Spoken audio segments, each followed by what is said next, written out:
Pasal lang. Okay. What do you want for dinner, RJ? Which RJ? one do you want for dinner? Any commentary on this?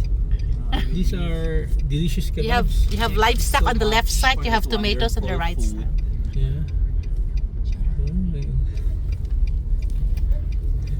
Ganyan lang tayo para happy sa trabaho niya. Yung mga manulto ba? Yan lang. Makuha mo dito. Ano Ang ba? dami, Diyos ko nga doon Oh, you get it. Get it Ah. from your end. Ba't ang daming sheep? Wow, we have That's their food. thousands That's the of only animal sheep, can no? survive this. Anong kinakain nila? They're eating something ba? Small grasses siguro. The Oh, small grasses they're are- healthy. Talo pa yung mga kambing ko ng daming grass. Ito lang kinakain yun. Ay nako. Yun ang kinakain nila siguro. Yung ganyan lang. Yung maliit lang na grass na ganyan. Yung grass lang na ganyan. That's healthy din pala Look yun, at the no? goat, may mountain goat sila.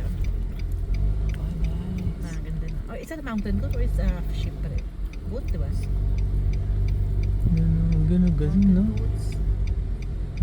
Talaga makakapal yung fur nila, no? No, we're on galing. Okay. Sige, panahin mo muna siya. Sino siya? Sa unahan, Vehicle? yung vehicle. Sorry. Yung may-ari, nagkuha na siya ng kuhan. Baka at yung pala owner ng ano ba? Airbnb natin. Nag-harvest to feed us. Posible.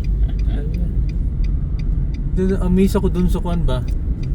Kamatis. Hindi, yung mga kebabs nila, yung ano to, goats, lambs. No, we underestimated yung power ng nature pala pa. Ibig sabihin na green yung grass mo, healthy yung kumakain. The grass Yeah, Jay? is greener What's the in the other side of the country. The grass is greener in the desert. deceiving pala? It's what you call, in my ecology Ganda ng- class, the ganda ng- physiological adaptation. Traveling sunset. When the body part, the body, physical body